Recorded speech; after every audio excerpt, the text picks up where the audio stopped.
Okay, making this video because I couldn't find anybody else that had this video online. If you have problems with a 96 or similar Chevy Blazer S10, T15, whatever model they are currently calling it, and you can't get your key out of the ignition, even though your cable is in park, what your problem likely is the adjustment on the housing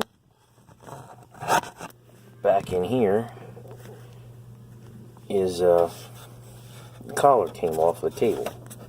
I had this happen while I was working on changing the heater core, and the dash rubbed across the column while it was laying on the floor, and now this has to be pulled back. This lever here has to get pulled back further to pull on the cam hard enough to allow the key to turn back.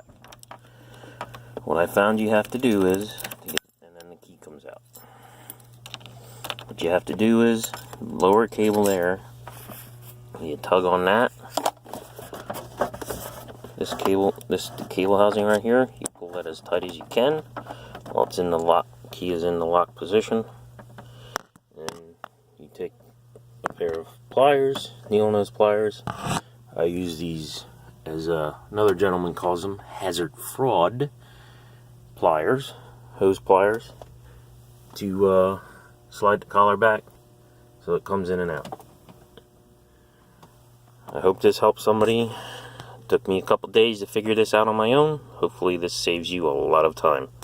Like I said, it's that little collar back in there in the cable housing. You got to pull the cable tight and slide that collar back as far as you can. Thank you.